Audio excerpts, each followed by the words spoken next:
All right. Okay, here we go for real this time. So welcome everybody to Mutations event. It's also the beginning of a new course on mutations called Metamorphosis, Revisioning the Self After Modernity. But the talk slash lesson one, which sort of open to everybody to participate in and explore the questions, is called Paleolithic Retrievals.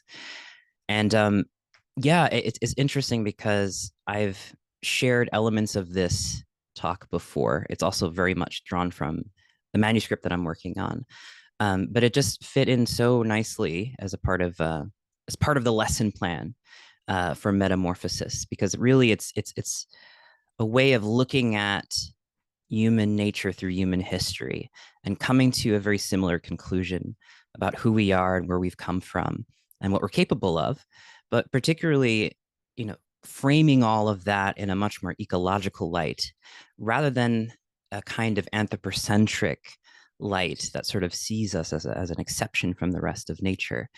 What if what makes us so exceptional is actually what uh, finds us at the very heart of what it means to be with the more than human, what it means to be nature itself.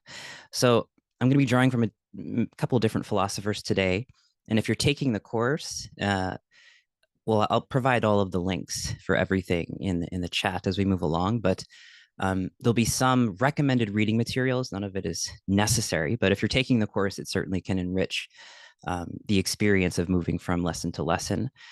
So I will be sharing some of the articles, the academic essays, and also just general reading recommendations, the books that I'm kind of drawing from here, if you're interested in sort of delving in further for your own curiosity and enrichment. So since we've already begun recording, I just want to say, if you have any technical questions, please just reach out to me in the chat. I'll try to help you out. I'm not particularly technically savvy myself, but Zoom at this point is pretty straightforward. But also, I'd love to hear a little bit, just as we kind of move through the first few minutes, just a few words on who you are, where you're from, what maybe in a word or two, what sort of drew you into either the talk or the course as a whole. It could be a kind of word that's sort of alive for you right now in the form of a question, an inquiry, whatever is alive for you. I think with in the context of this course, I would love to learn about. And I'm always very curious, and I've always found that I learn so much from the participants in these courses and these talks, and the inquiries that you bring here, I think, really enrich the experience for everybody. So would love to hear about it. So who you are, what brings you here, something that's alive for you with the questions around the course and the lesson. And yeah, where you're coming from is also perfect too. So thanks for joining me from Ireland, for instance, Jennifer. That's great. Joining us here. I guess you're not up too late, so that's good.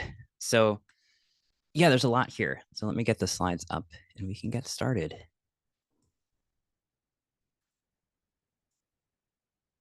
Okay, here we go. Great.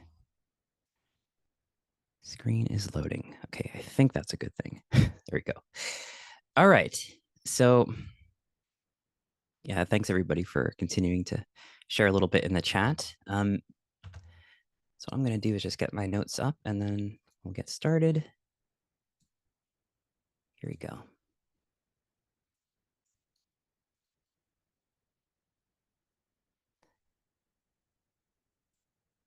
All righty.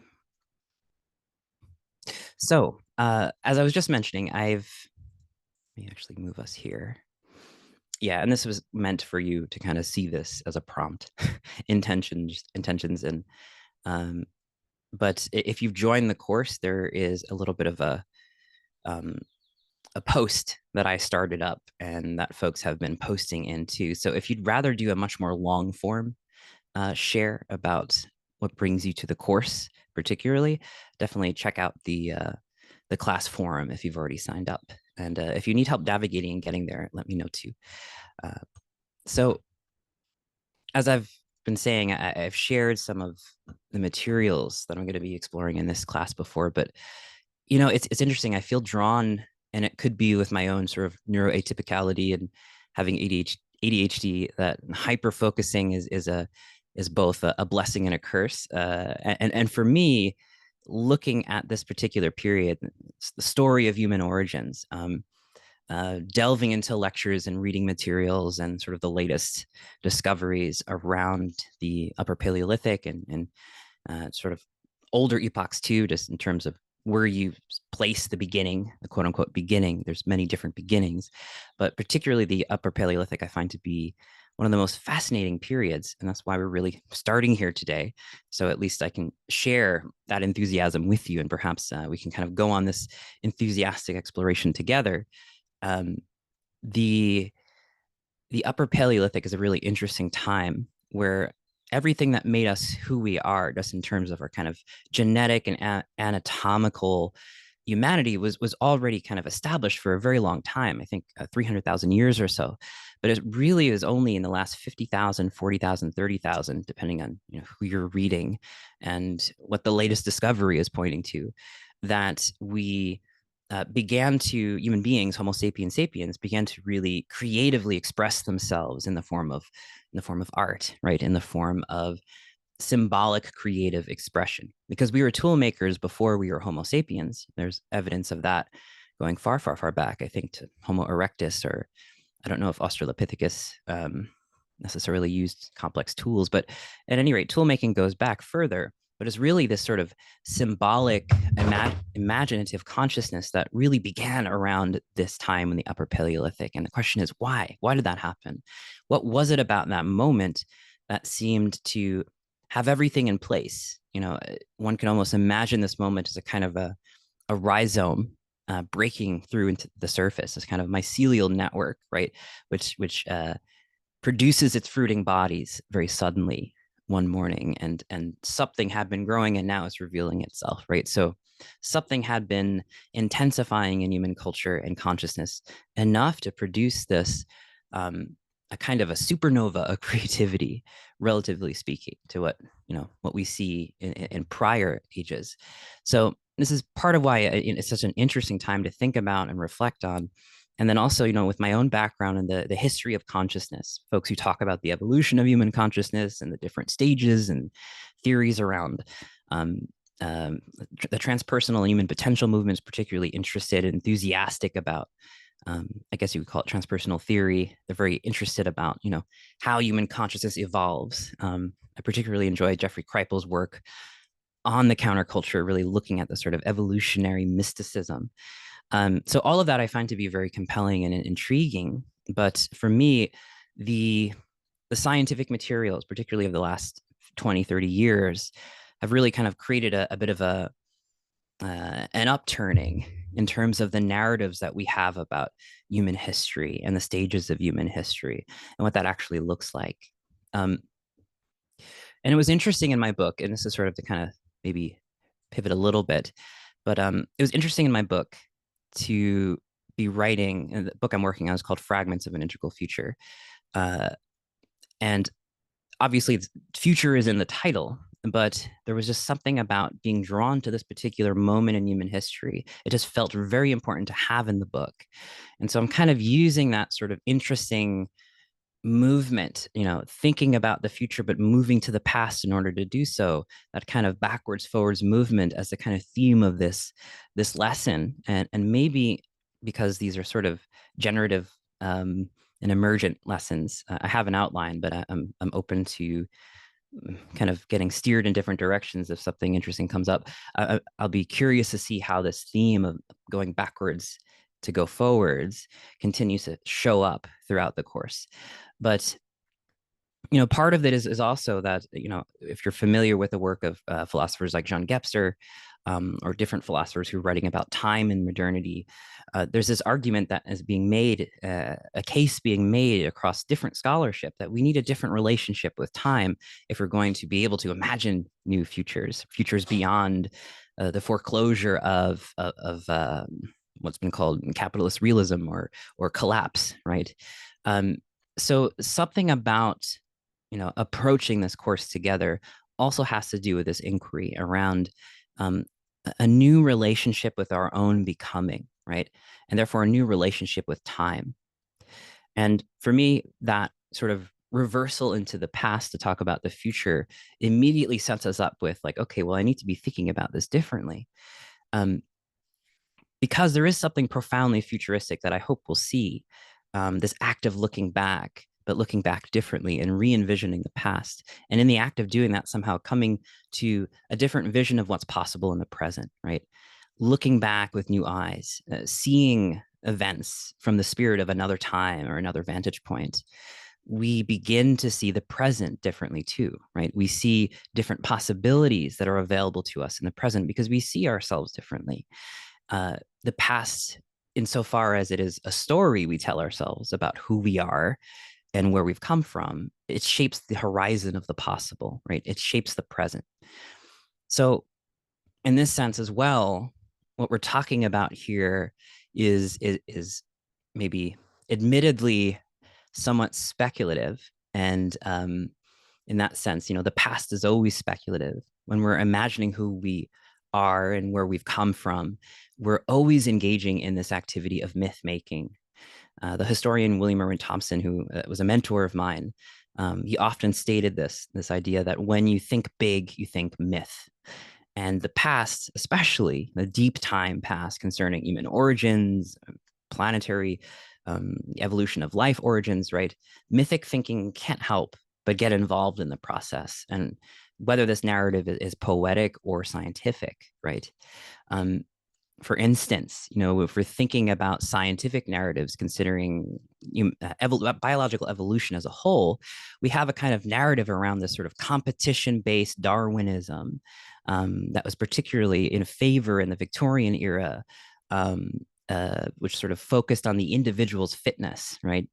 But we also have in the later 20th century something radically different and a different kind of thinking around who we are, right? With Lynn Margulis and James Lovelock, a much more cooperativist emphasis in Gaia theory, and of course, Lynn Margulis's symbiogenesis theory, right? That these major evolutionary leaps occur when new relationships are formed across different species, and then the fact that any of the major leaps that we look at in the history of planetary life often have to do with interesting interspecies mutualisms and agreements that set the stage for a whole new epoch to unfold, like I don't know, mitochondria in the animal cell, or the famous one that folks love to talk about today, rightly so, with mycelial networks, right, between plants and fungi, which really they helped algae in the oceans, but then they with lichen, but then they also helped create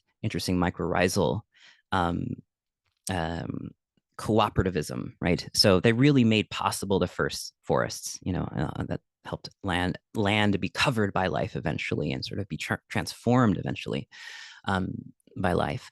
So we can take different approaches to the facts, and in either case, we string these facts together with meaning, right? Um, we're not just looking at the bare facts; we're looking at narratives always, and we need to constellate these facts, right, with meaning. And matter and meaning are always these elements that intertwine.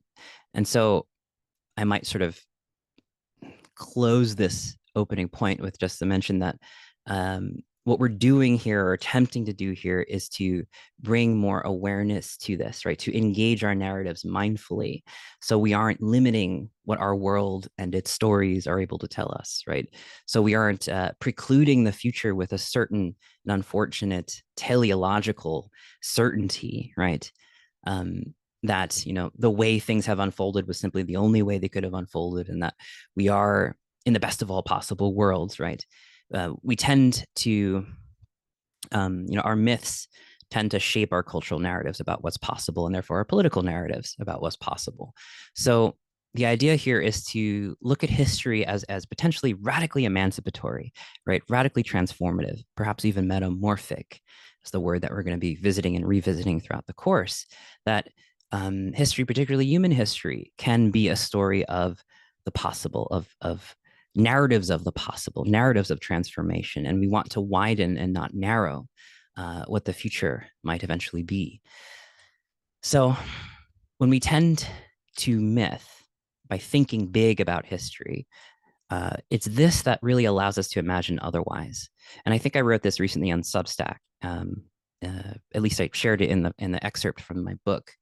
Um, in order to believe another future beyond that of collapse, we first have to be free to imagine such a future, right? And part of that is imagining a different past. So in this particular lesson, although it is part of this larger course, it's about reclaiming our past from the sort of straight and narrow arc of progress story and seeing more in our past, particularly the human origin story, and therefore seeing ourselves as more than the mere march of progress, the lockstep of teleological advance. We are tasked with a revisioning of history, of imagining otherwise. And if we are to imagine other possible futures, then we have to imagine another possible past. So, as I hope to demonstrate today, we'll see where we get by the end. But both here and also in the course, our history, stated simply and succinctly and yes, poetically, our history is a metamorphosis. And that is a poetic statement, but it's also something more. The human story is a story of metamorphosis, right? And that is a kind of underlying principle or a narrative through line that I'm going to be very consciously holding onto and engaging with as we continue to explore. It enfolds the human story in a much larger story of planetary evolution or planetary becoming, the story of life and what it means to make a living in this world. And we can't, in the end, separate poetry from history anyway, because poetry is the history of the dateless, as philosopher John Gebser so memorably stated. If we can recognize that our history is in deep, deep continuity with the history of nature, then we can begin to see ourselves in a different kind of light. Human becoming, the becoming of human consciousness, is threaded into a grander cosmological becoming. So I hope to help us land here with this insight that the advent of culture and consciousness in human beings and human history bears within it the self same creativity that life, Gaian life, makes manifest throughout its many forms, throughout its multiplicity, and as a principle of its wholeness.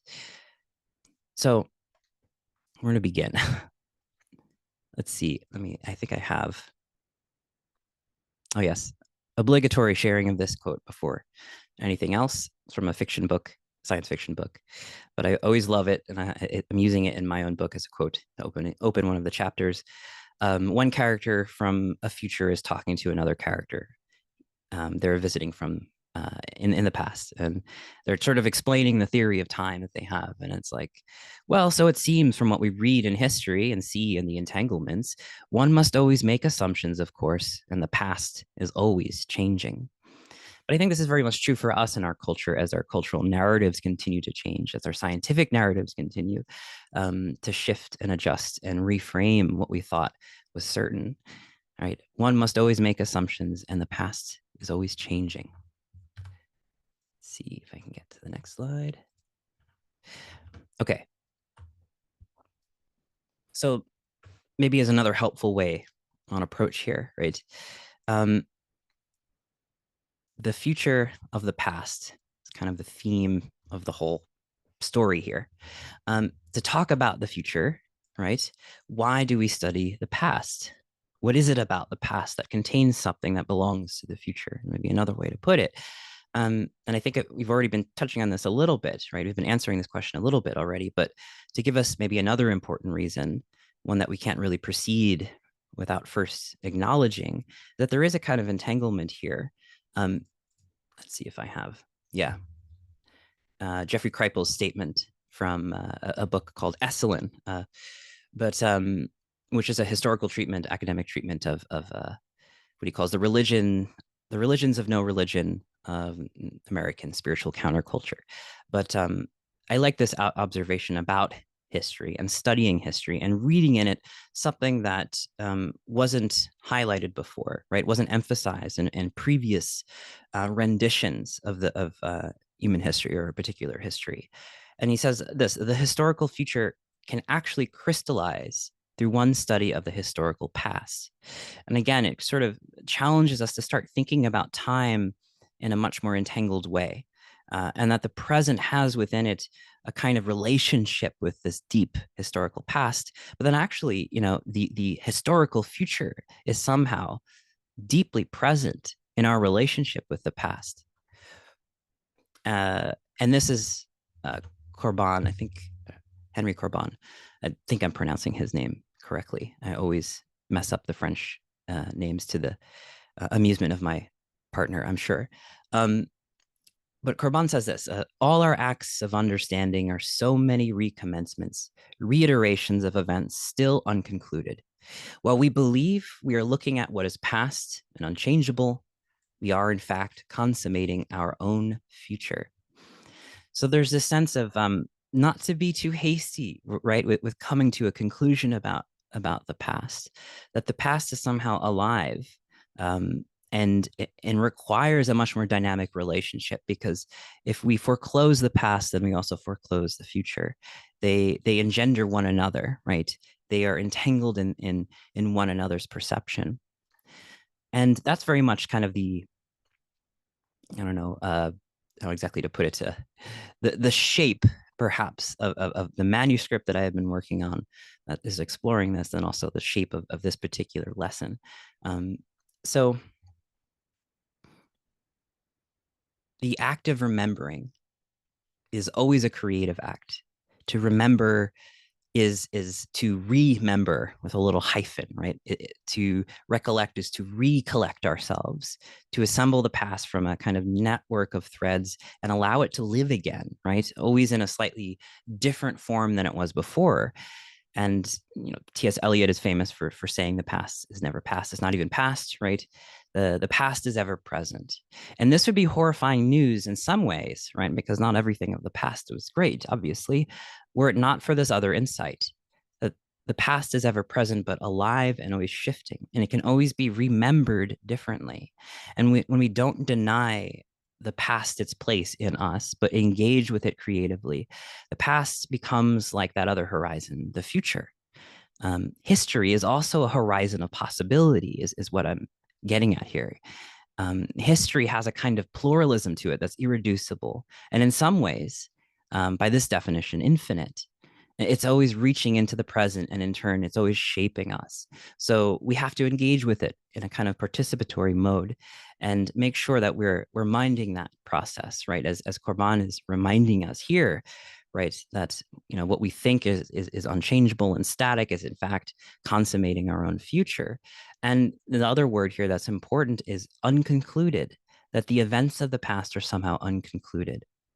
But it's up to us to remember them differently in a certain sense, to remember the past in a way that fulfills it, in a way, with the values in mind that maybe many of us have here towards emancipation and the flourishing of life, right? Freedom, emancipation, and the flourishing of life and consciousness. Is there a way of remembering our past that would serve that? So the past, and not merely the present or the future, is also capable of this theme of metamorphosis that we're exploring here. And I think this is where I can skip this Kripal line. Maybe this one as one more from Kripal. He says the most paradoxical sense of the future of the past. And he's talking about this too. Different ways we can read this statement, the future of the past. And the notion that one can simultaneously be respectful and critical of tradition, that one must go back to move forward. And I found these couple of opening lines just a few days ago. I was revisiting Esalen, a little bit of a library intuition, library angel moment where I just had a feeling I need to crack open Esalen again for the lecture.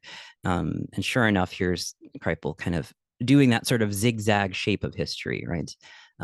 That one must often go back to move forward and read history creatively, but also critically, right? Be critical of tradition. Tradition is not meant to remain static. Tradition, like the past, is meant to be made and remade, right? And remixed with the present. And I think those are very often some of the most powerful cultural movements that are able to do this, to find a way to bring together the very ancient and the very new, right? I'm thinking maybe as one example, the Zapatista movement really kind of brings together this sort of radical politics of emancipation and decolonization, but with an indigenous thinking in mind, and as very much part of their history. So how do we go back to move forward? And maybe I've stated that enough. Is that, there's a different shape to this story. Um, and there's kind of two elements here too that I think would be helpful for us.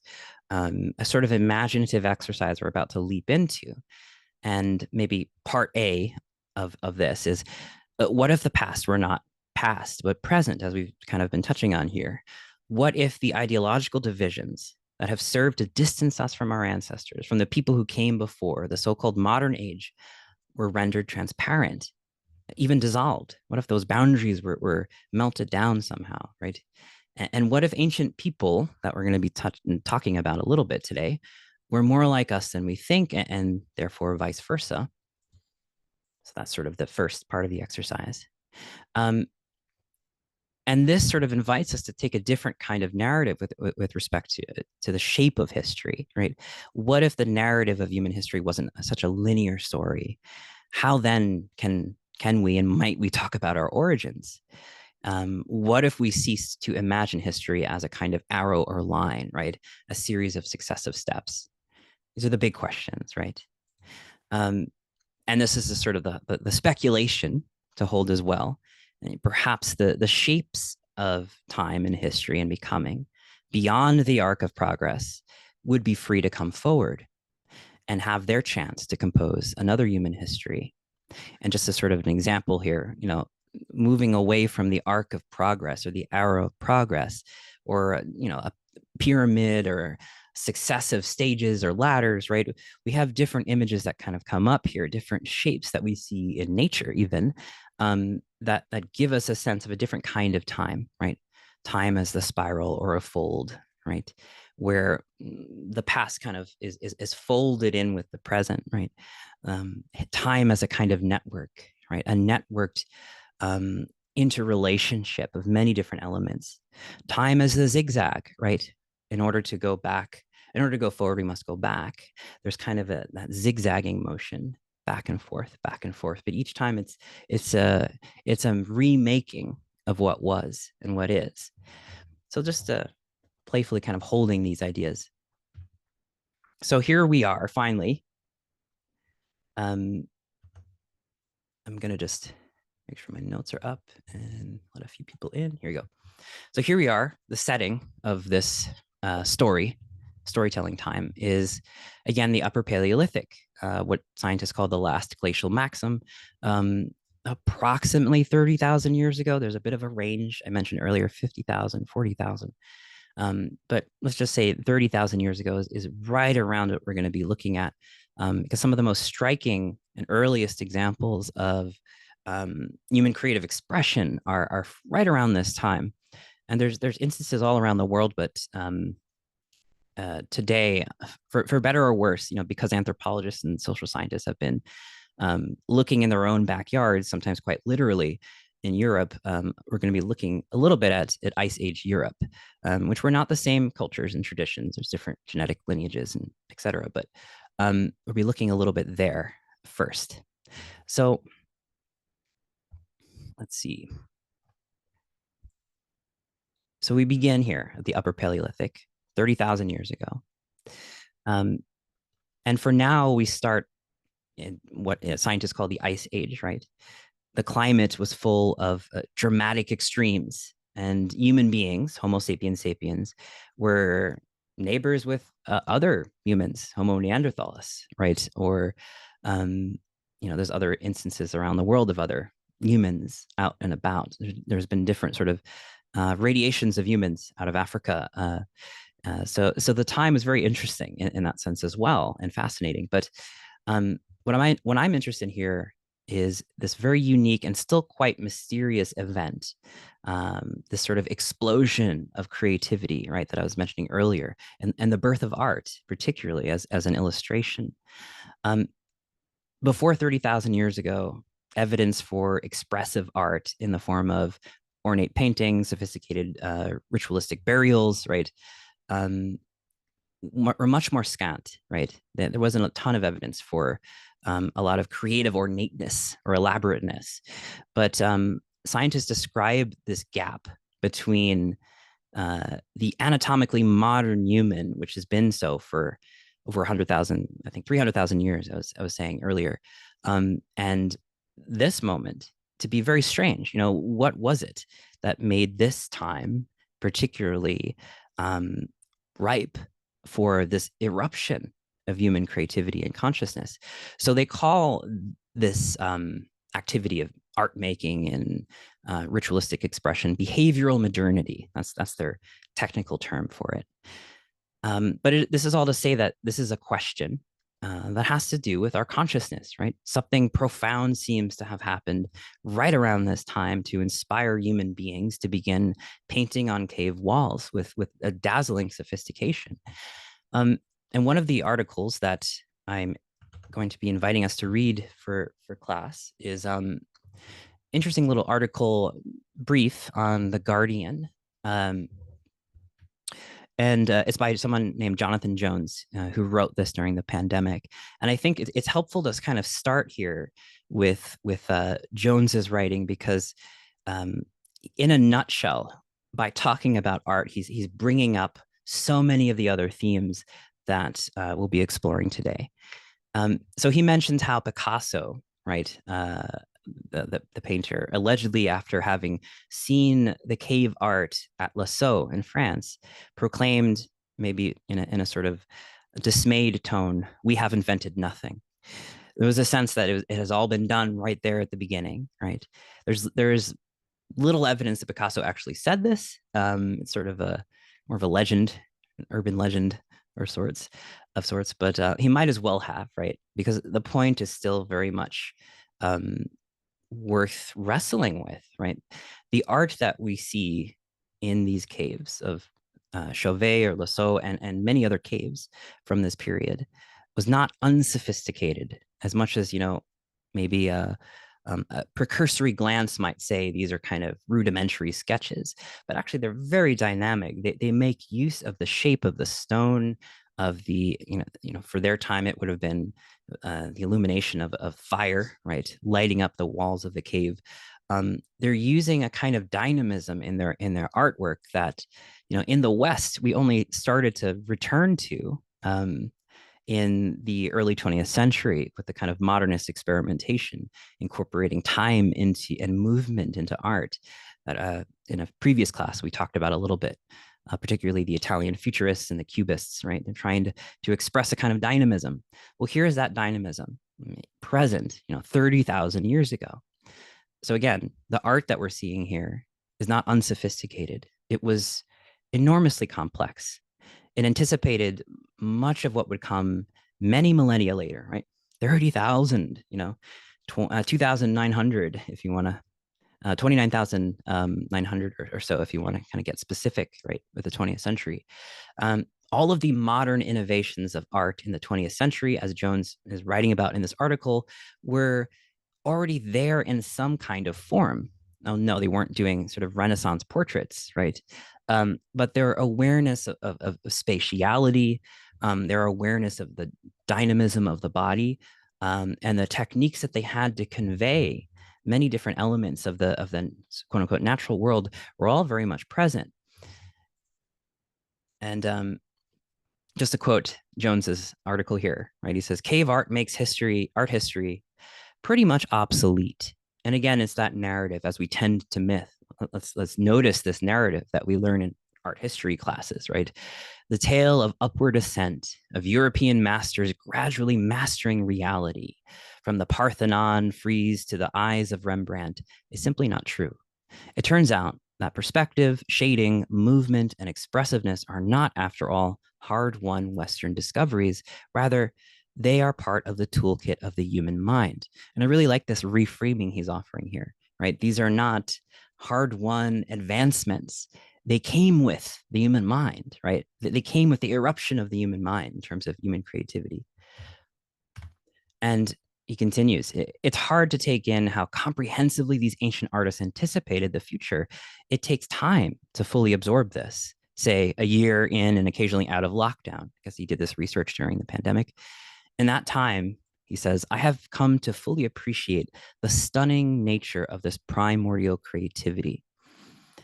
So again, I think for me, I was really struck by this article, which I found later after really developing the book, and I might weave this into the book, the chapters in the book, but uh, this kind of reckoning, right, with the stunning nature of primordial creativity.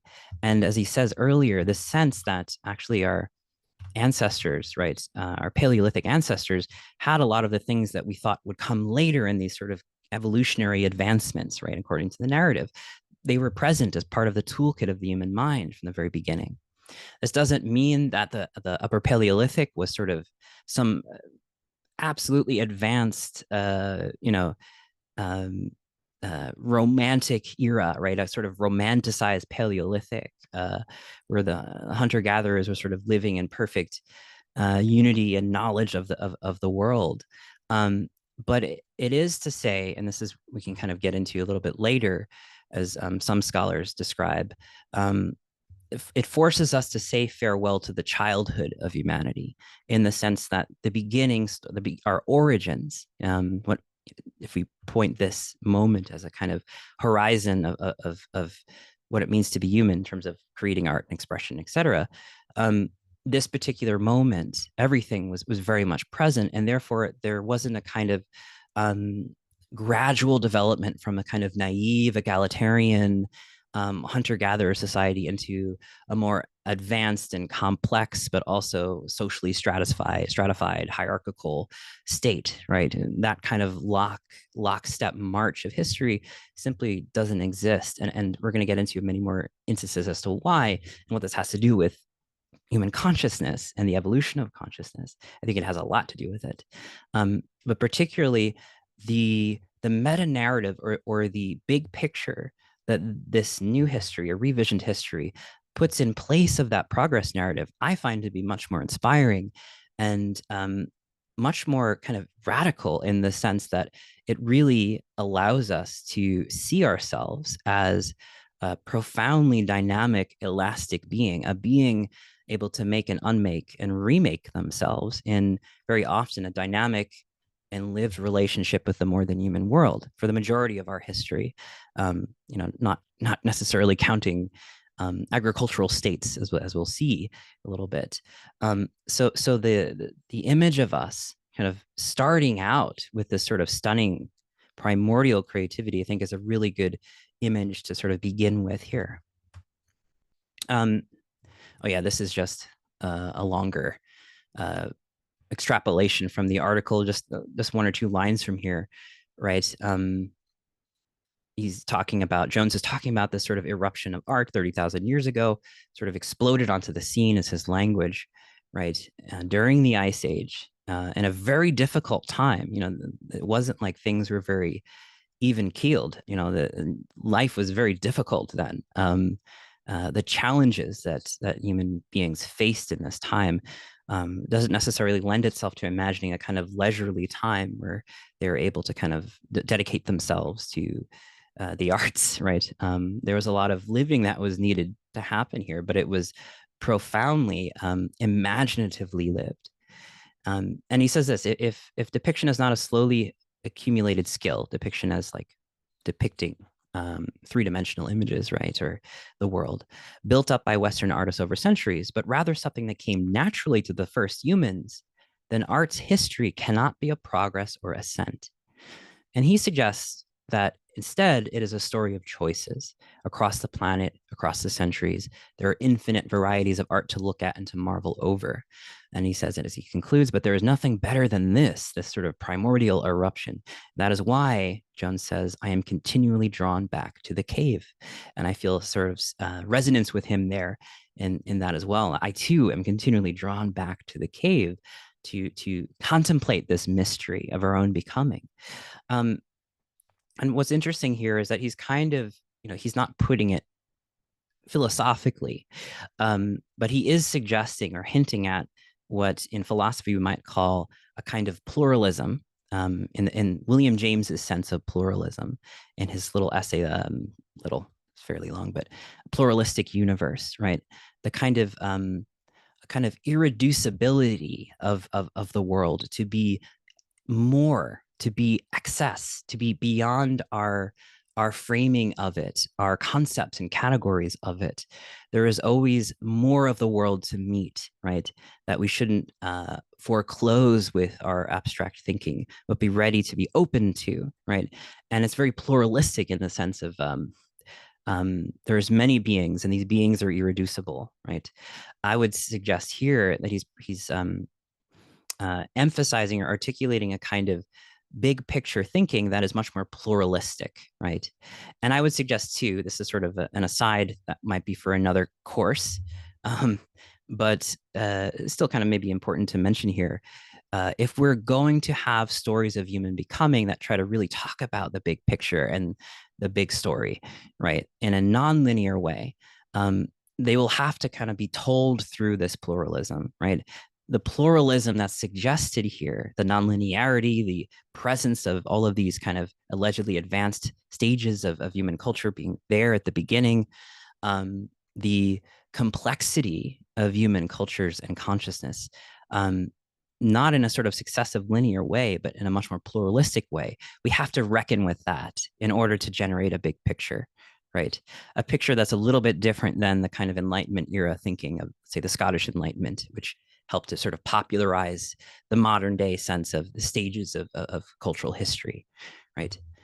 And maybe just to give us another kind of descriptive, evocative statement, Werner Herzog in this excellent documentary, Cave of Forgotten Dreams. It's a documentary I have dragged my students to watch with me pretty much on an annual basis in the Gene Gebser course on the history of consciousness, to really kind of get in touch. We're not going to be doing that too much today, but to really kind of get in touch with magic and mythic consciousness, and to really experience it in a way that's sensorial. It's a very vivid documentary. I would recommend it. Cave of Forgotten Dreams. But Werner Herzog, the filmmaker, describes this explosion of art, this enigmatic and mysterious explosion, as a sudden explosive event. And if I could just get my page up here with my notes, because this is a very interesting part that I want to make sure I get it right for us. So it's a kind of cosmological big bang with respect to human culture and consciousness, right? And what needs to be said is that, you know, this eruption of art that the author Jones is describing and that Herzog is describing here is not wholly distinct from the larger question concerning the eruption of human consciousness. It's clear that in the Upper Paleolithic, something like a flowering or an efflorescence is a word that I like. Maybe it's a too fancy of a word. Maybe it makes me look silly to use it, but I like it. A flowering, right? A flowering forth of consciousness appears on the scene in a matter that is far more intensified than what we saw prior, right? And the explosion of art is kind of, it points to this intensification of consciousness. And the fact that art anticipates much of what we imagined to come later, much, much later, illustrates the larger point that also I'm going to be making here as we get into more of the details. But if everything was there from the start, as Jones is pointing out, and Picasso's aphorism allegedly proclaims, then we need another kind of human origin story beyond that of the progress narrative, the idea of an ascent of humanity through various developmental ages. You know, the image that's so famous is the twirling of a weaponized bone in the air in Stanley Kubrick's 2001: A Space Odyssey, very famously depicted. The Australopithecus or Homo erectus, I'm not sure which ancestral human he was going for, but you know, one of them figures out how to use a bone as a weapon, and that changes the game, right? The twirling weaponized bone in the air becomes the twirling of this massive cylindrical space station, right, in the jump cut, which is a very famous cut, right? And the implication here, the narrative here is very clear, right? That there's a kind of progression that takes a kind of quantum leap in that moment. And it takes a leap forward, right? But what we're learning from our own history, from the actual bones that we're finding in these caves, and not necessarily the bones in the movie, right? It tells a very different story. Not to mention that technological progress often emphasizes weapons and hunting, and it depicts, still to this day, when we think hunter gatherer, we even use hunter gatherer and we put the hunter first, but we depict the hunter as a man, right? It depicts men as the cultural innovators, right? Whereas all the evidence points to a very different balance of gender and power in the Upper Paleolithic, and the equal importance of gathering, of land stewarding. Scientists call this a niche construction, ecological niche construction. That represents a truly awesome complexity in hunter-gathering cultures or hunter-foraging cultures that could and did shape huge swaths of continents in a manner that pundits and scholars once thought was only possible with agricultural civilizations, right? The kind of land terraforming that agriculture brings with it. Whereas there's a kind of invisible transformation that is going on in traditional ecological knowledge, indigenous forms of land stewardship or custodialship, that does indeed transform the landscape at a sort of continental scale. And we've also seen many artifacts from this time that point to a different kind of more androgynous cosmology. A mixing of the masculine and the feminine elements are very important somehow. We don't know what their cosmologies were, but we see it there in the artifact they've left behind. And we see that complementarity of the masculine and feminine, particularly, and much more than that too, probably a spectrum in between. We see that carried forward through and into the Neolithic with matrilineal societies of like Catalhuyuk and elsewhere. But all this is to say that many features of the evolutionary schema we hold, that we moved from small egalitarian bands to tribes to hierarchical chiefdoms, and eventually to the grand hierarchies of the modern state, it was not, in fact, how our history or human history unfolded. For me, just to kind of give you a sense, I'm drawing from a few works of popular science. I'm going to be kind of mentioning them as we kind of move along here. The latest one, if I have here, I've been looking at here. It's just very fascinating. I don't have it in my slides, but it's called Native Nations, A Millennium in North America by Kathleen Duvall. I strongly recommend that because it's very much talking about what I'm going to be mentioning in the next few minutes, and really getting into it in a lot of detail. But so I'm drawing from a few popular writers. Many of you are familiar with, let's say, David Wengrow and David Graeber and their sort of meteoric book that sort of upset a lot of people, The Dawn of Everything. It's had some interesting critiques and feedback, but I think, for me, what's most interesting about that book is the way it has popularized the consensus, the emerging consensus in the social sciences, archaeology, paleontology, anthropology, is not just Graeber and Wengrow who are believing these things or proclaiming these things about human history. This has sort of become the established sort of Kuhnian paradigm in terms of our ancient history and the history of human origins being much more dynamic and much more complex than the sort of story of it goes, right? So I'm drawing from all that for sort of convenience sake. But as we go along through not only this lesson, but also probably woven into some future lessons, and maybe a future course where we can kind of just stick with this for many, many lessons and kind of move through the history, which might be fun for those of you who are really nerds about this. And we're okay with nerds around here. That might be so there's going to be a lot more material, I guess is what I'm saying. But what we see in the Paleolithic, the Upper Paleolithic, to sort of generalize and to summarize, because there's only so much time in a lecture, but was this remarkable plasticity of human cultures. We see, as we're going to be getting into right now, societies that were capable of moving back and forth between both egalitarian and hierarchical forms, moving back and forth between periods of aggregation and dispersal, through different periods of the year, right? Moving along migratory corridors, following the migratory patterns of game, right? And the seasonal rhythms of plants and the animal cycles, human beings created these very dynamic, you might even call them, to be hyperbolic, process-oriented societies where they were sedentists for a particular time of the year before moving on and becoming hunter-foragers again. That happened a little bit later as we get closer to agricultural states, but even in the Upper Paleolithic, that rhythm of aggregation and dispersal, gathering and dispersing, and shifting the very nature of social organization depending on the season. While we don't have their myths, we don't have their stories directly, I think we can kind of at least um, take a leap, a speculative leap, and imagine that they must have appreciated the kind of um, movement of the world. I'm thinking with my own ancestry and Mexican ancestry and Mesoamerican culture.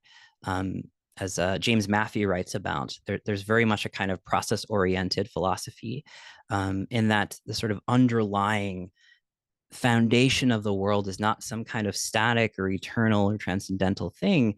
The essence of the world, what we stand on, is movement change. Only movement change is real, and the dynamic interrelationships of movement change. The world is a becoming for many Mesoamerican cultures, particularly let's say Aztec philosophy, what Mafi is looking at. Um, and obviously this is speculation and perhaps projection, but in this sort of dynamic movement and appreciation of being able to construct a society and then pack it up at the end of the season and move on, it points to an appreciation of this sort of dynamism, right, of time, that a different time calls for a different way of living. And to be able to flexibly move back and forth is not something that we actually see within, the lifetime of folks who are living in agricultural societies. That creativity, I think, is still present, but it kind of gets funneled in and constricted through the constraints of the state. We're not throwing away the state every spring and summer, and reorienting ourselves and then coming back for an authoritarian society during the winter. We're not really doing that as moderns, which is interesting. And it kind of points to a sort of robustness and sophistication of our ancient ancestors, a complexity even that they have that we, in comparison, couldn't say that we have, right?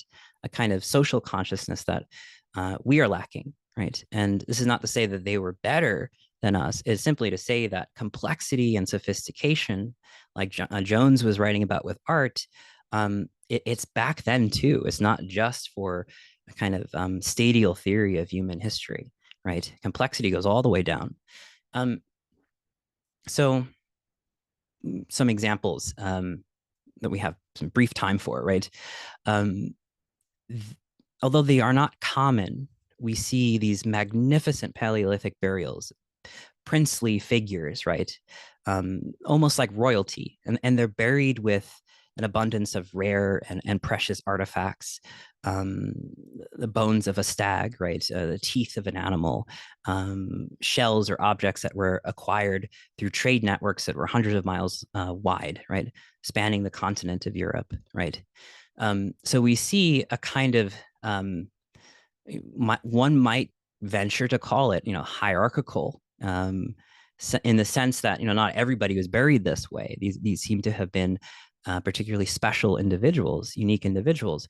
But the kind of paradigm upset that these discoveries made for social scientists was, well, the whole idea was hunter-gatherers were supposed to be small egalitarian bands, right, or tribes. But then we see them doing things that belong to more hierarchical societies, right?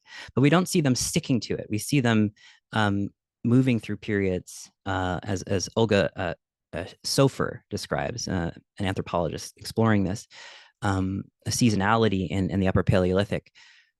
We see this capacity to kind of move back and forth between these different structured societies. And like our art, right, we were already doing more. And there did appear to be some special treatment for these highly unique individuals. But like Olga Sofer says, right, there is this strong evidence that Paleolithic societies in Europe and elsewhere were moving back and forth between these different social structures in the lifetime of an individual in these populations.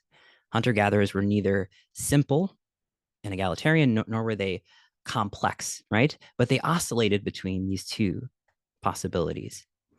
I think this is very interesting. At the very, what makes us human, at the quote unquote dawn of human history at this particular moment, this horizon of a human origin story, what we see is a rich and sophisticated capacity to, again, to oscillate, to move back and forth, to complement one way of living with another way.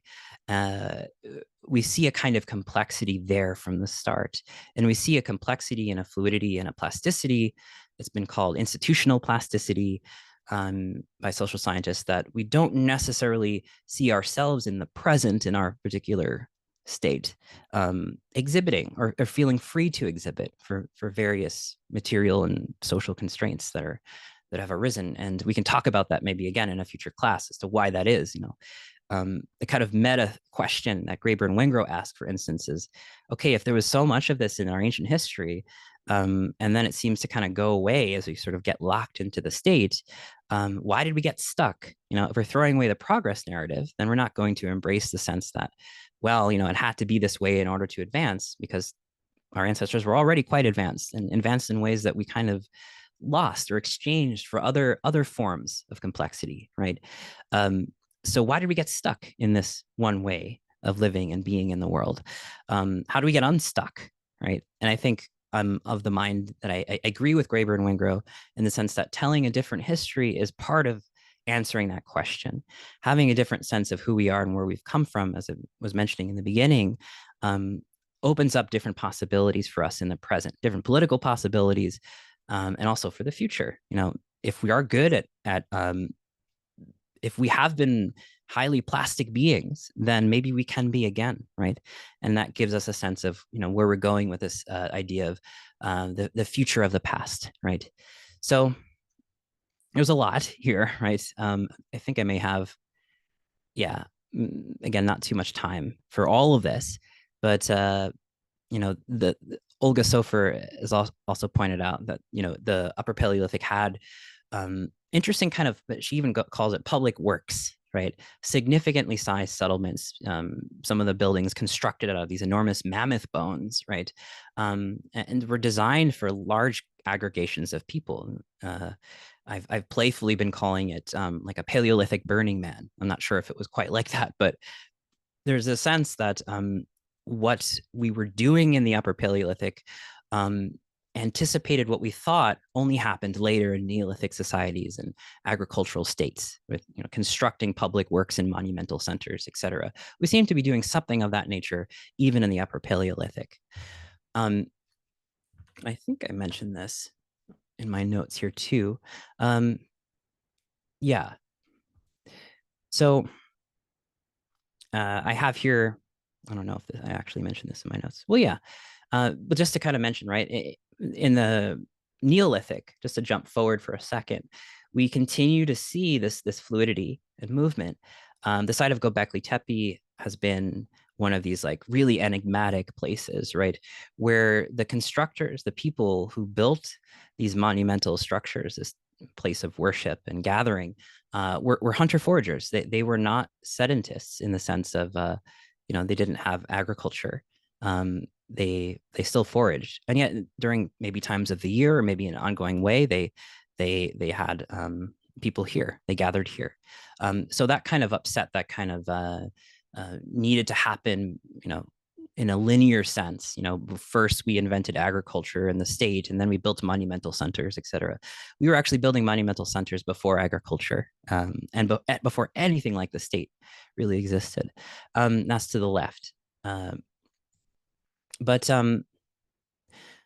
yeah, and maybe the other thing about that one, Göbekli Tepe, is very interesting to the point about making and unmaking our social structures and our societies. This site was used for a length of time before it was buried intentionally by its people.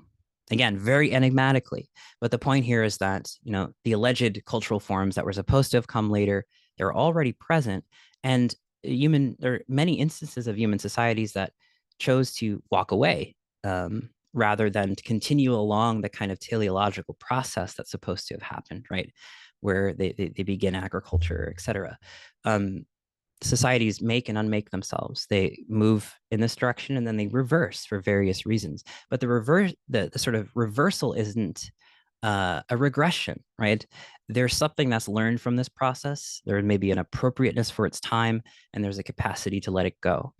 Um, as Graeber and Wengrow describe, building hierarchies into the sky and then dismantling them again at the end of the season.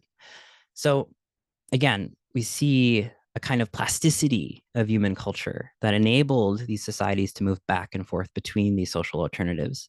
And they seem to have been quite conscious of doing this, right? At least this is the interpretation of the social scientists that look at this stuff, right? They very likely were constructing the social tools and insights for keeping things like authority in check, right? And this is what, for instance, David Graeber means when he talks about societies against the state, which we see happening again and again throughout history in places like Tlaxcala in Mexico, the neighbors of the Aztecs, who had a very intentionally democratic society against very imperialistic neighbors. But we also see examples would be the plains societies in North America, which developed cultures that had a very interesting.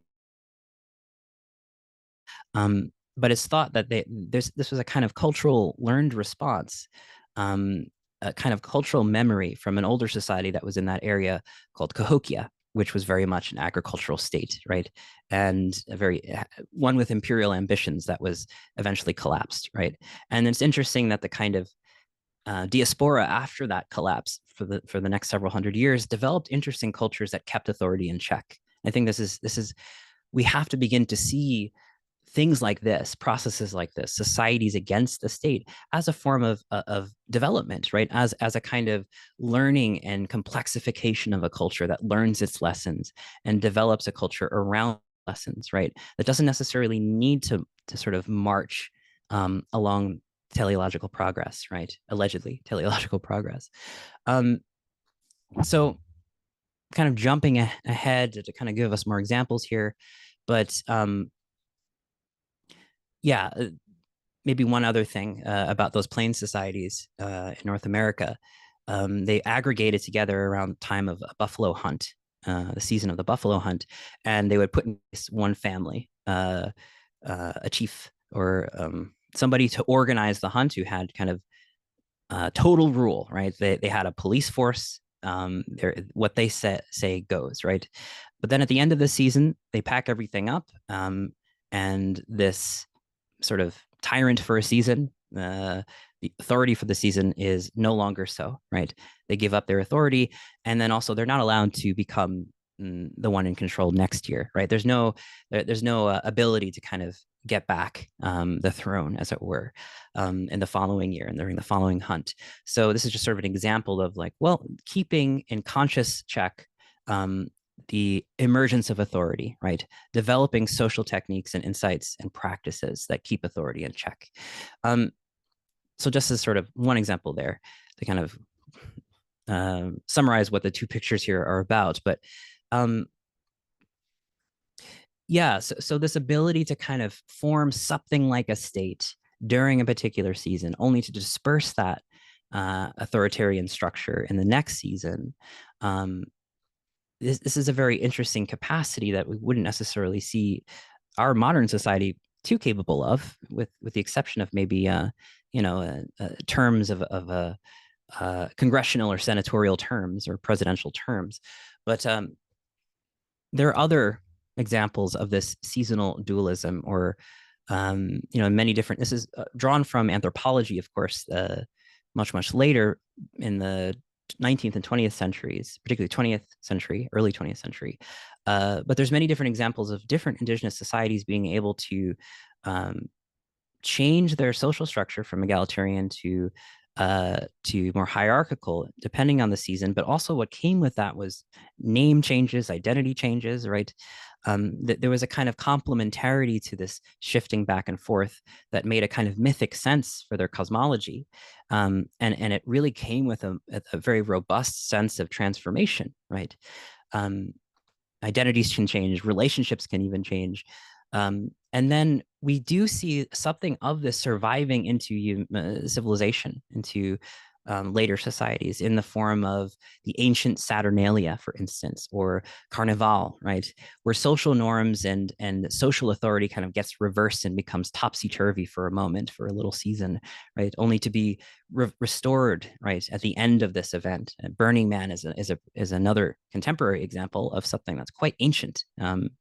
About this, so perhaps all of these examples gives us a clear sense of what may have been happening during the Upper Paleolithic, a kind of, again, Paleolithic Burning Man, one might call it, complete with we can call them play kings and queens and state-like hierarchies that would be put together, rule for a season, and then dismantled at the end of that season.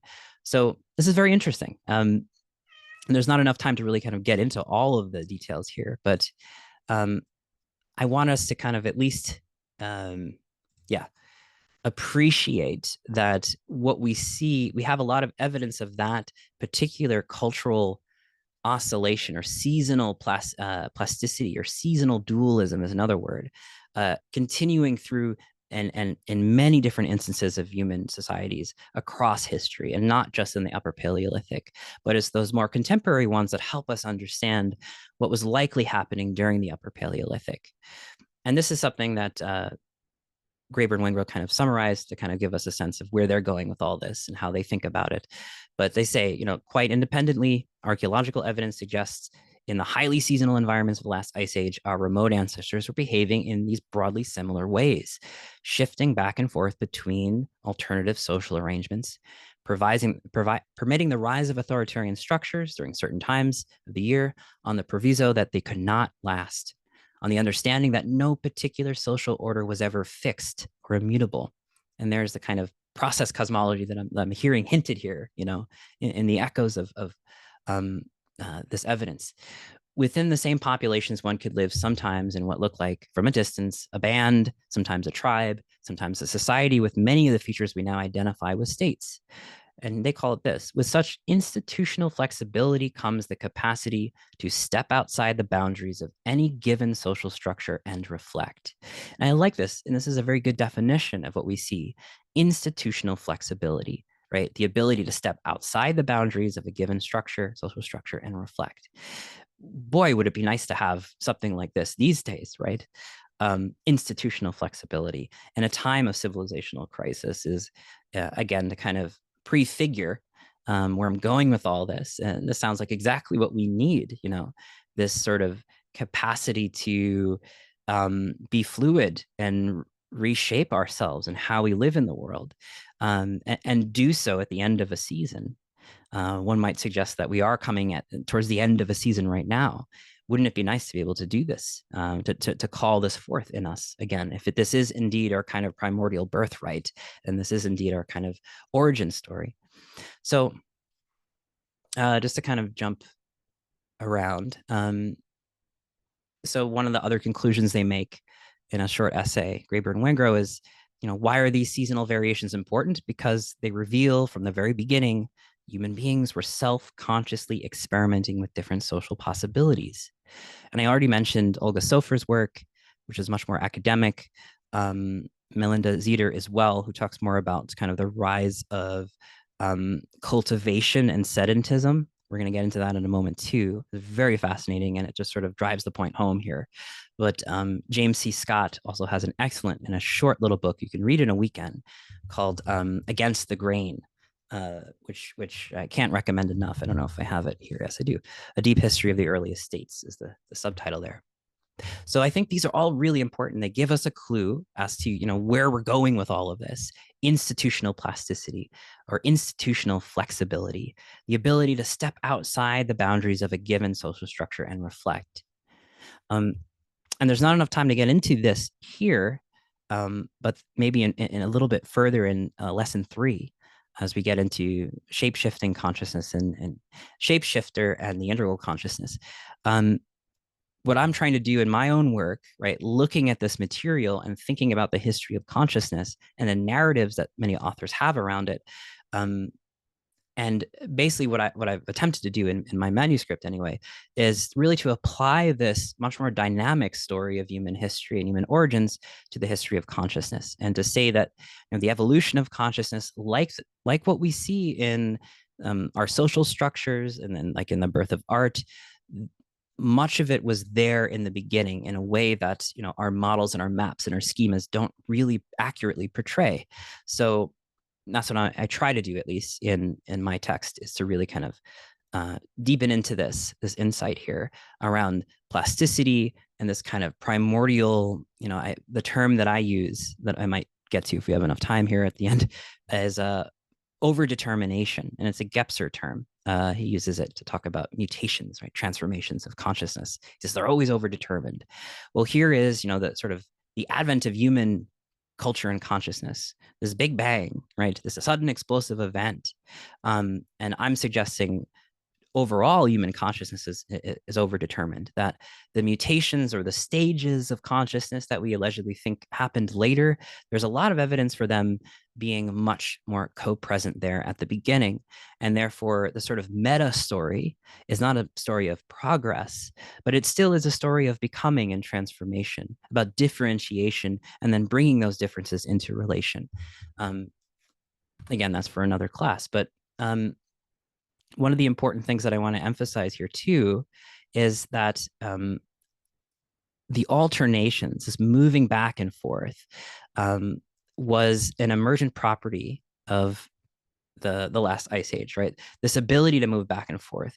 I like that Graeber and Wengrow are suggesting that actually this was really important, and it was maybe what made us the most human, besides like art and the eruption of art and culture. This capacity to oscillate, to move back and forth between different alternatives, to move in and out in this highly fluid and plastic way. This is also what makes us human, right? What is going to be called, we're going to get to it, ecological flexibility. Yeah, so that's what I'm just saying here in this slide, right? Something about this is central to who we are as beings, right? This fluidity or plasticity, this capacity to move between. And you see where I'm going here with maybe with the shapeshifter in the forthcoming lesson in lesson 3, but it's also going to be present in lesson 2. And one of the things that we can't get into too much here, but I do think that this oscillation, this ability to move back and forth and see and reflect on different social possibilities, generates a kind of intensification of culture and consciousness. I think the oscillation itself intensifies our capacity to be creatively expressive, effusively expressive. The movement between intensifies and potentiates new possibilities for this cultural emergence. And I think, again, to sort of prefigure where we're going with this is this oscillation capacity, I think, needs to be explored today, in the sense that we do indeed need to be able to be plastic once again. And this ability to move in and out of what we understand to be modernity, in our particular context, there's something in us that has the capacity to exceed that, to move inside and out of it and see it from a different angle.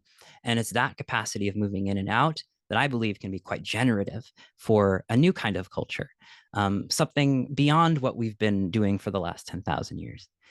But another thing, I know I'm kind of going over here in terms of the time, but I think we can get to the conclusion.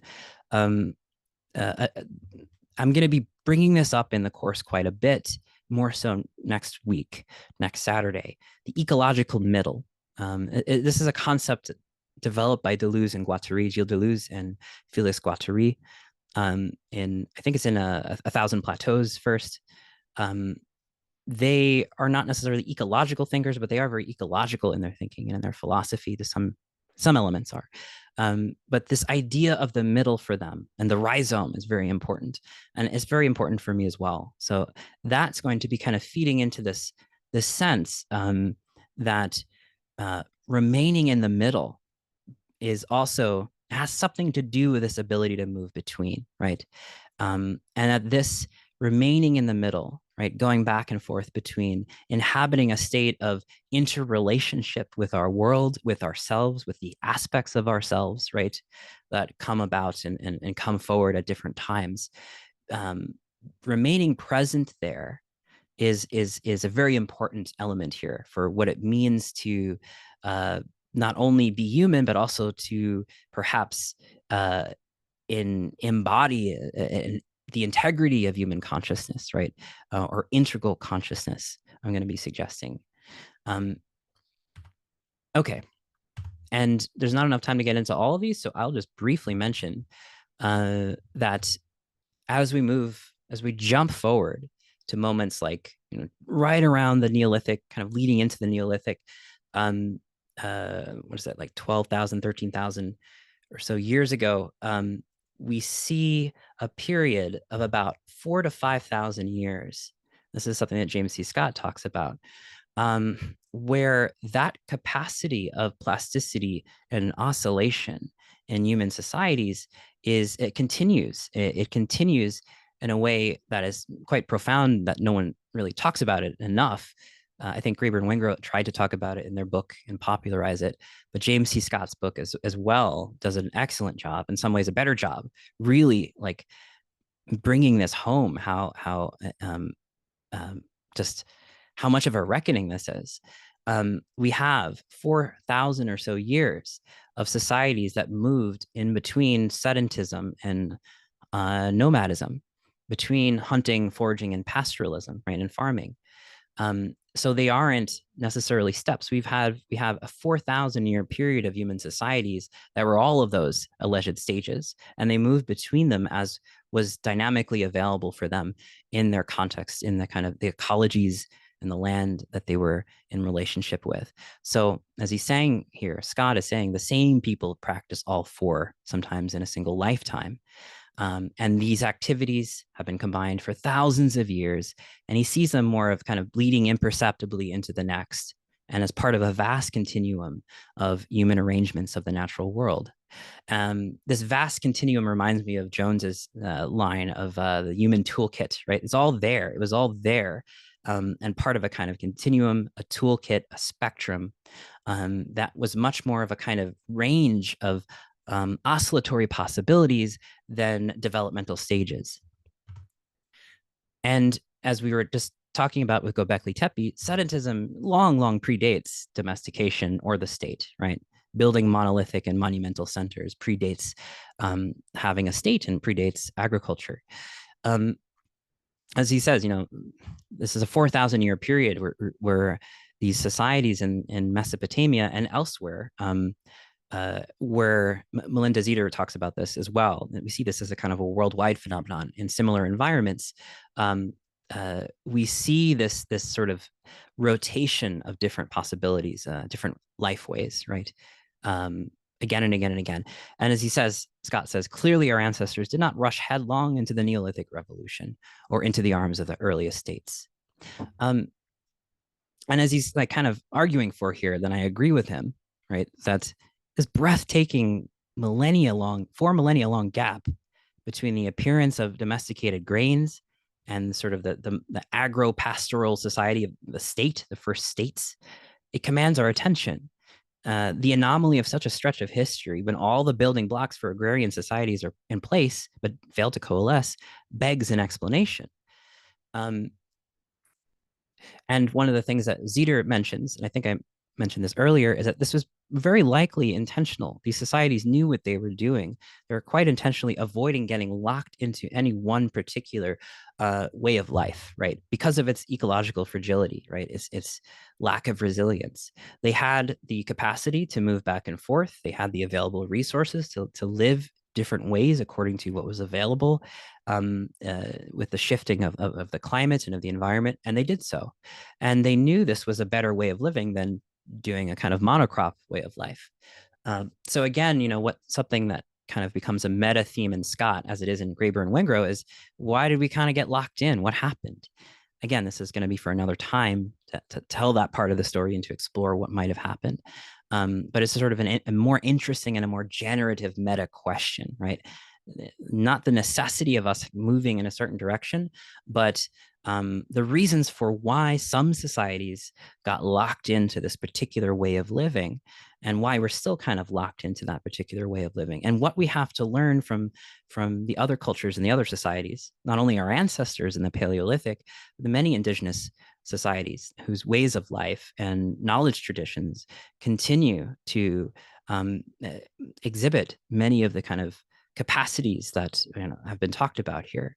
So I can skip this part. It's just talking about the flexibility of these Mesopotamian societies. And they also didn't have anything, again, like a state. They appeared to have been egalitarian as far as we know. And a lot of them matrilineal, like we see in Catalhuyuk. So we see egalitarianism, we see matrilineal societies, we see the absence of a state, we see the ability to move in and out of sedentism and agriculture and hunter foraging, depending on the needs and of the environment. And we see this done quite intentionally for an astonishing 4,000 years. This is not just a kind of stepping stone on the way to the state. This is something else with its own kind of robust sophistication. And it also shows us that we're capable of more than we think, right? We've done humans living in the world differently. We don't have to kind of do the things as we've been doing them today. There's other ways of imagining our relationship with ourselves as a society much more dynamically, and there's other ways of imagining ourselves in relation with the more than human. Yeah, I can skip this too because this is also talking about that, and I already mentioned this. One of the very important terms, maybe to emphasize here, Murray Bookchin, a famous radical philosopher, ecological philosopher, and political thinker. He has this term, ecology, and the ecology of freedom, which I really love, but I really appreciate what Graeber and Wengrow have pointed out with this term. They kind of take it and adapt it and use it in an interesting way to talk about these societies in Mesopotamia, but also I think we can think of the Upper Paleolithic as well, right? They describe them, they use this term ecology of freedom to describe what they're doing. Playfully, I'm using the term and what they use, play farming, right? Or play kings, right? Or play states. There's a sense in which it's like we might think too little of it. Or I'm sure, to play it doesn't necessarily mean to be unserious, right? There can be quite a sacred form of playing, right? Where there's a lot at stake. Think of the ball games of the Maya, right? So play here, I think, has a much more expansive reference. But nevertheless, this ability to kind of be a farmer and then not, right, is the exact opposite condition of being locked into farming for your survival. As Graeber and Wengrow are saying, the ecology of freedom for them describes the proclivity of human societies to move freely in and out of farming, to farm without fully becoming farmers, raise crops and animals without surrendering too much to one's existence to the logical rigors of agriculture, and retain a food web sufficiently broad as to prevent cultivation from becoming a matter of life and death. It is just this sort of ecological flexibility, that's my underlining, ecology of freedom and ecological flexibility. It is just this sort of ecological flexibility that tends to be excluded from conventional narratives of world history, which present the planting of a single seed as a point of no return. Moving freely in and out of farming in this way, or hovering on its threshold, again, this liminality, right? This ecological and ontological middle, something to do with this, right? It turns out to be something our species has done successfully for a large part of its past. And I think this is the reframe, the kind of meta image, the meta history, this other story beyond progress is telling us, right? That this ability to move freely, to move in freedom, ecological freedom, right? Which is a freedom that's in radical relation with the world. This kind of freedom has made up and constituted the large part of human history, the larger part of human history. The 10,000 years or so we've been, certain human beings and societies have been locked into the state. It is placed into a larger context and a greater story, right? of the human being as a being of the ecological middle, a liminal being, making and unmaking themselves in radical relation. Just as a note, like the same thing applies. I find it strikingly interesting that this sort of meta insight Graeber and Wenger are making here is very much aligned with what Jean Gebster, the philosopher who I write and talk quite a bit about, teach courses on, describes as integral consciousness, the freedom to be for and the freedom to be from, right? Again, to move in and out of something freely and see it from another perspective. This on the whole is very much what I think different theorists are beginning to articulate within kind of the evolution of consciousness narrative. Not just Gebser, but say Ian McGilchrist is another, right? Can we kind of do this dance between the left and the right hemisphere, quote unquote? Can we move in and out of mythic consciousness and mythic thinking? Can we recognize what is modern about us, but also what has never been modern, right? And continues to be present in us? This ability to move in and out, this fluidity, again, is giving a sense, is prefiguring what we're building towards in terms of this sort of metamorphic philosophy of the human being that this course is going to be exploring. So I think we can skip that one. I've already talked about a bunch of these instances of this sort of oscillation, moving in and out of different social structures and different forms of consciousness. I already mentioned this. So yeah. So as we kind of come towards the conclusion here, the question that's very alive for me in putting this all together is what would it mean to actually inhabit that ecological freedom with its generative tensions? What would that be today? How can we achieve this today? How do we draw forth what we are in the present? How do we call forth this different story about human origins and human nature, whose sort of meta narrative is more about ecological flexibility and ecological freedom, to be free for and be free from? How does that come to the forefront of our thinking and our acting and our wrestling with the conditions of our present? And what would it mean to retrieve that kind of plasticity in our cultural present? Yeah, these are just conclusions. I already mentioned this one, right? That this sort of dawn of human history, to playfully hold that as a horizon, was overdetermined. There is no childhood of humanity, that we moved slowly from stage to stage as we gradually developed political self-consciousness and self-awareness, right? The evolution of consciousness is doing something much more complex and far less linear. So the dawn is overdetermined in that sense, right? And it's also ever present, that this sort of explosion of creativity is still with us. There's something about this origin story and what we talked about way at the beginning in the sort of imaginative thought exercise. The implications of that is that the past is still with us, that this dawn, this capacity to be creatively expressing ourselves on those cave walls of Chauvet or Losau or wherever around the world, it's still with us. That creative excess is what makes us who and what we are. And if we can embrace this capacity again in the present, then we can do what we've always been good at doing, which is exceeding our conditions and remaking them, right? But in the important context here, ecological context of being in radical relation with the more than human, it becomes a question of how we do this together. The we here is not just human beings, of course, it's the world, right? Yeah, I don't need to read this, of course, but this is sort of more of the same from them, from Graeber and Wengrow, but this is the kind of coming to the conclusion here. So again, this is Graeber and Wengrow kind of pointing this out too. What makes us human, perhaps, is this ability to negotiate between alternatives, right? Between example, egalitarian or hierarchical, etc. And the shifting back and forth is predicated on an understanding that the world is change, is movement, change, right? Is process. Um, can we embrace a kind of this kind of cosmology today, and what would it mean to do so?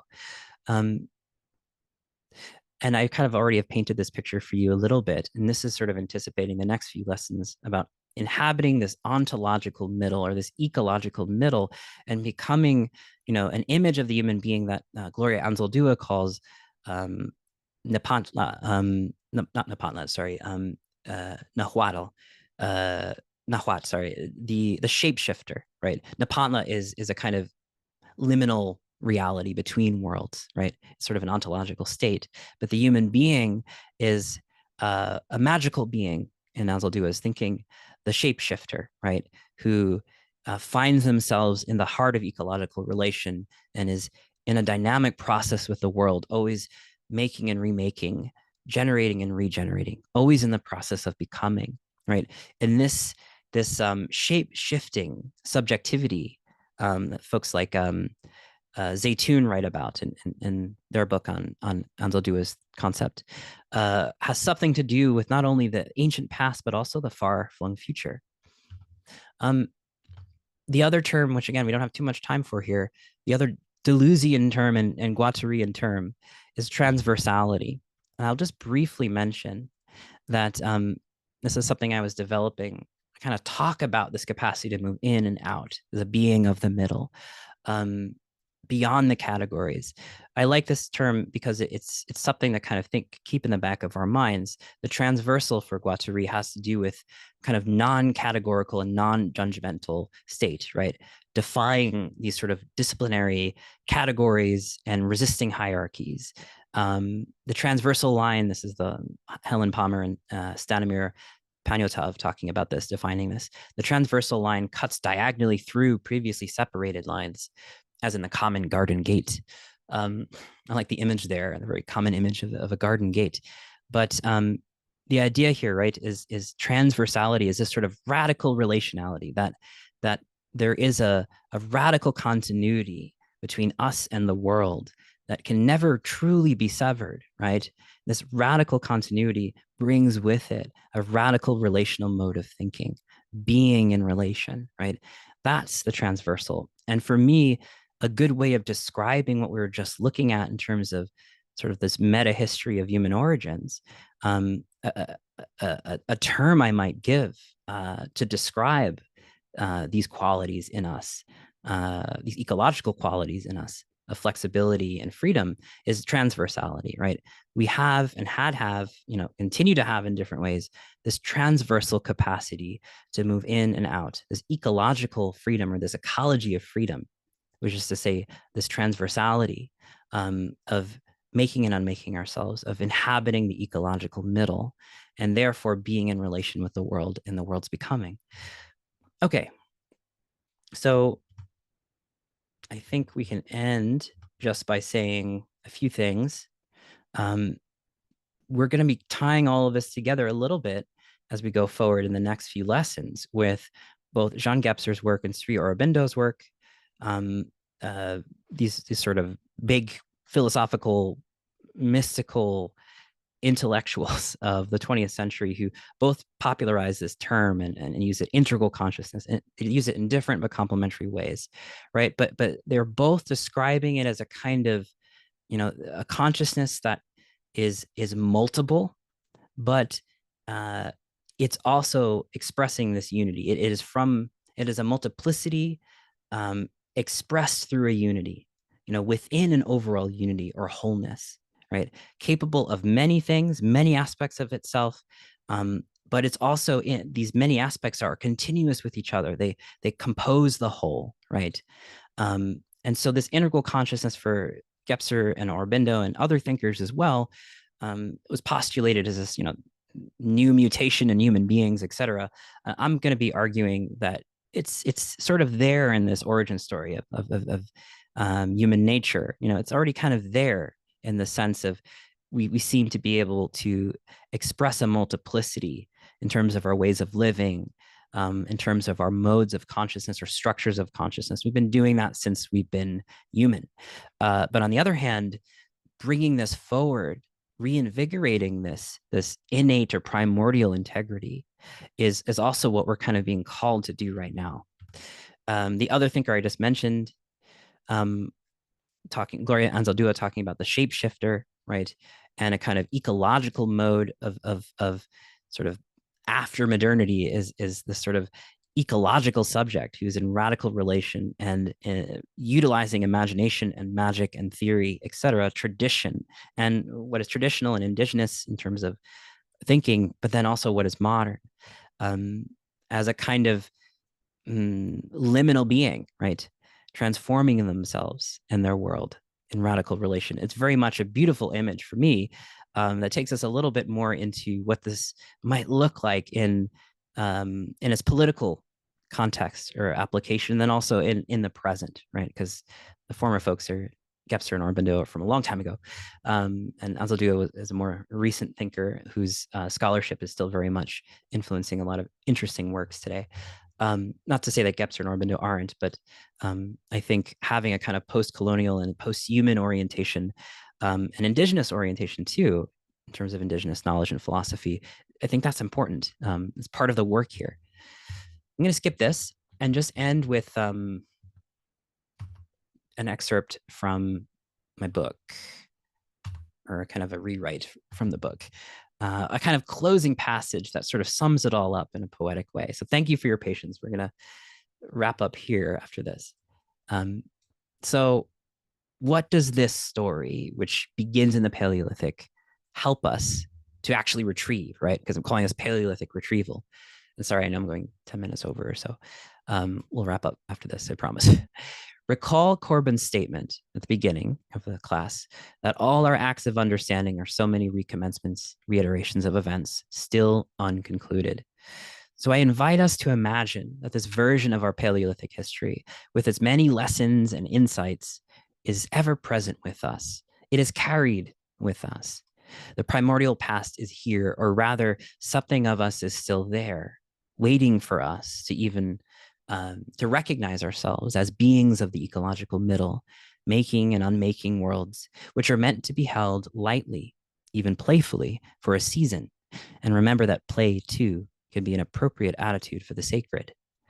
Our ancestors and those who have carried forth their knowledge traditions into the present urge us to recognize that there is something of homo ludens. It's a Huizinga term that we'll get into later. Something of homo ludens in our nature, playful human, right? Playful ape.